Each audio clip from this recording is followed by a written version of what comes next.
میرے پیارو، اللہ پاک نے ہمیں خوبصورت زندگی نصیب فرمائی ہے، اور خوبصورت زندگی دینے کے بعد ختم ہونے والی زندگی کا مقصد بھی ہمیں سمجھایا ہے، اور مقصد سمجھانے کے بعد اللہ پاک نے فرمایا ہے، اللہ قرآن کریم میں فرماتے وَمَا خَلَقْتُ الْجِنَّ وَالْإِنسَ إِلَّا لِيَعْبُدُونَ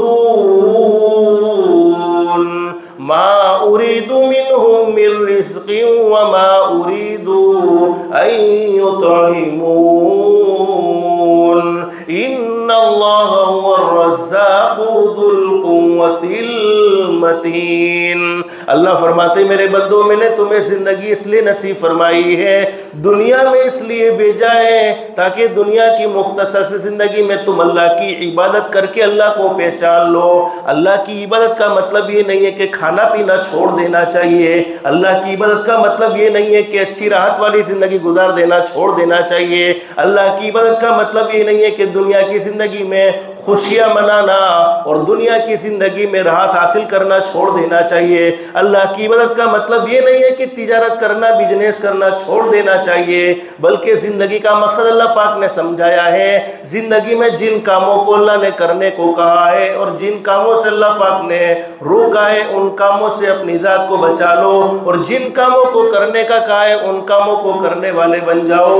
لیعبدون ای لیعرفون، تم عبادت کے ذریعے اپنے اللہ کو پہچان سکتے ہو۔ آج ہم نے سب کو پہچانا ہے، پڑوسی کو پہچانا ہے تو پڑوسی کے ساتھ کیسا سلوک کرنا چاہیے ہمیں معلوم ہے۔ ہم نے اپنے رشتہ داروں کے مزاج کو پہچان لیا ہے تو رشتہ داروں کے ساتھ کیسا سلوک کرنا چاہیے ہمیں معلوم ہے۔ ہم نے اپنے ساتھیوں کے مزاج کو پہچان لیا ہے تو ساتھیوں کے ساتھ کیسا سلوک کرنا چاہیے ہمیں معلوم ہے، ان کے ساتھ کیسا برتاؤ کرنا چاہیے۔ لیکن ہم نے نہیں پہچانا ہے تو پیدا کرنے والے اللہ کو نہیں پہچانا ہے۔ اگر پیدا کرنے والے اللہ کو پہچان لیتے تو ہماری زندگی اللہ کو ناراض کرنے میں نہ گزرتی، ہماری زندگی نمازوں کو چھوڑنے میں نہ گزرتی، ہماری زندگی جھوٹ بولنے میں، حرام کھانے میں، حرام کمانے میں، حرام بولنے میں، حرام دیکھنے میں، حرام سننے میں نہ گزرتی۔ لیکن کیوں زندگی اللہ کو ناراض کرنے میں گزر رہی ہے؟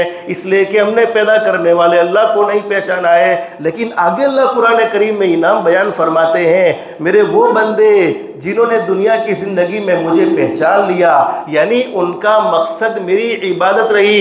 آج دنیا میں ہائے پیسہ، ہائے روزی کی ایک لٹ لگی ہوئی ہے کہ میرا گھر نہیں چلتا ہے، میرا خرچہ پورا نہیں ہوتا ہے، مجھے سکون و اطمینان کی زندگی حاصل نہیں ہے، دن بدن میں قرضے میں ڈوبتا چلا جاتا ہوں، پیسوں میں ذرا بھی برکت نہیں ہے۔ اللہ قرآن کریم میں فرماتے ما اريد منهم من رزق وما اريد ان يطعمون۔ بولو کھلانے والی ذات کس کی ہے؟ ایک اللہ ہی کی ہے۔ اگر تم نے اپنی زندگی کے مقصد کو پہچانا ہے، صرف سوال کیا تو پیدا کرنے والے اللہ سے دنیا والوں کے سامنے ہاتھ نہیں پھیلایا ہے، دنیا والوں کے سامنے سوال نہیں کیا ہے۔ اگر سوال کیا ہے تو اس رب سے کیا ہے جو تمام جہانوں کو پالنے والا ہے۔ اللہ فرماتے میرے بندو، اگر تم نے اپنی زندگی کے مقصد کو سمجھ لیا، پھر تمہیں روزی کمانے میں محنت کرنے کی کوئی ضرورت نہیں ہوگی، تکلیفیں اٹھانے کی کوئی ضرورت نہیں ہوگی،